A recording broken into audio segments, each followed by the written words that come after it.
Welcome to a new Daily Top Askreddit video. Today's topic. What screams, "This person peaked in high school," to you? One guy the first knew literally got our school emblem and mascot in a huge, class of 2010, tattooed on his shoulder. Did he graduate on time? Billy Madison. One security question down, 2 more to go. Does he have a tattoo of his mother's maiden name? Yes, and he named the cat after his mother's maiden name. I used to work with a guy, we used to call him Roid Rage. He was very muscular, very masculine, and let everybody know both those things about him constantly. One day I'm sitting next to him in the break room and he's talking to me, unprompted as always, about how he went to attend an award ceremony for his son who won something regarding his football performance. I said, "Well, that was nice of you to go and support him." Nice? He said, "It was fucking sad, man. That used to be me. Now I'm the old guy in the room who has to watch someone else win something I should have had, and all I could think was what a loser. You can't just be happy your son won this award and be proud of him. You have to make it about you." At first, I used to be amazed at how people like this can even exist. Losers who live vicariously through their kids. Be proud of your kids and their accomplishments, that is a good thing. But folks like the one you are talking about are more common than I ever would have expected. And I didn't discover this until I was in my 30s. I mean, you're not dead, dude. You can still do things and be proud of them. Why the hell is this guy envious of a high school award? Those are for children. Losers who live vicariously through their kids. Like the dads who take Little League Baseball WAAY too seriously and want to fight the umpire, other parents. That's a really depressing mindset to have, especially with your own child. My mom telling me she was jealous of me when I was 8 fucked with my head for years. I always felt guilty when I was good at stuff because I assumed I was making people feel bad. Regularly reposting the same picture of the one notable moment that they had in high school. You wanna watch me throw a football over those mountains? 4 touchdowns in one game. Under college, university, in their Facebook profile, it says, School of Hard Knocks. Quote, "This, along with, fluent in sarcasm, piss me off more than anything. Just admit that you're an asshole that no one likes. That one kills me because it screams, I've organized my personality around being funny. But I say lame, obvious shit." Quote, "If fluent in sarcasm is your I'm funny tagline with prep time, then conversations with you are likely to be an absolute chore. Anyone who bullies other adults as if they were still in high school.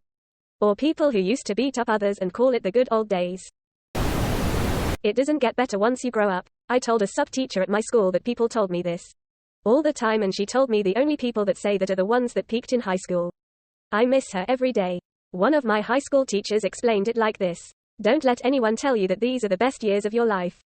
It's a lie. Your high school years actually suck. If you go to college, you'll make friends with people based on shared values, not because you've been in the same school since grade 1. You'll have more fulfilling relationships, more freedom, and as the years go by, more discretionary income. And just when you think it can't get any better, your children grow up, move out of the house, and leave you with the freedom and time and money to do damn near anything you want. But you'll never be this thin or pretty again. So enjoy that. You'll never be this thin or pretty again. Without effort." I know a few people, male and female, who looked better a few years later. For some it was better style, for others it was getting fit, some just grew into their features. For 1 or 2 it was just mental. They found their confidence and just radiated good vibes. One went from dork to model. He hit the gym, bought clothes that worked for him, and continued his passion for learning everything about everything. He's my go-to guy on primate studies, military history and strategy, geopolitics, climate studies, farming, and Japanese culture. In return, I fix his computer. Still going to every high school football game and sitting in the student section skull. Living their dreams through their kids. We have a lot of that in my town. Trying to redo it all again. It is a lot. It makes me roll my eyes a lot. My kids enjoyed high school. It was fun watching them dance, do band and play football. But I was not invested in it as if it was happening to me. I wanted it for them. Good things. But if it didn't, I prepared them for that too. When my son's team lost the state championship game his senior year after the team winning the 5 years before and 3 years after, I watched a guy go off on his kid because it was his job to win it. WTAH. My son was devastated. But he still had amazing things to come and has went on to do amazing things. Yeah, he looks back and hates they lost. But it was a teaching moment. I played football for 7 years and saw a ton of parents like this. Way to go, Jason, you dropped the fucking ball. Get in the fucking car. Single quote. Like no wonder Jason is first string and a great running back. His very peace of mind depends on Playing good. I can't stand shitty parents. Still acting like a typical, mean girl, when they're damn near, or past, 30. About 5 years ago, I ran into one of the more popular girls in school at the mall. She was a cashier, and when I went up with my purchases, she actually said, aren't you that nerd from school? Quote, I literally just said hi. After that, I didn't say anything, just paid and left. I felt bad for her more than anything else because she clearly peaked in high school. I was at a liquor store in my hometown around 4 to 5 years after graduating, and the popular girl I went to high school with who I was friendly with was working the register. Making small talk, she asked me what I was doing that night, and I told her playing board games with some of my friends who she would recognize. She gave me a sarcastic, that sounds fun. And I just said, yeah, completely uninterested about it, and she came back with, I'm kidding. That sounds fun, in a more enthusiastic tone.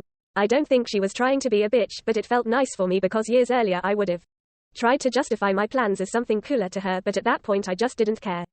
That is 100% one of those moments where I'd be so taken aback by the lack of self-awareness of someone that I'd be speechless, but later I'd come up with the perfect comeback that I'll never get to use.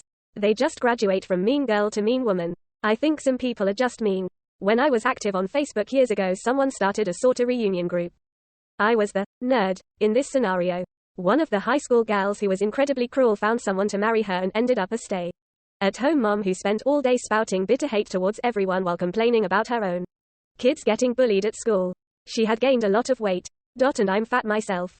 But she was even bigger than I. This gal would make the nastiest comments on my pictures to include my weight, which was hilarious considering her own size. Insult my job, my husband, and talk about how I was still the ugly nerd.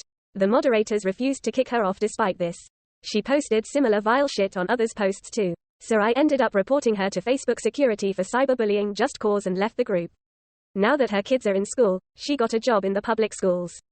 She's probably bullying other parents now for all I know. Do you think when she's old and grey she'll cry because she'll realize how she spent her life as a miserable human?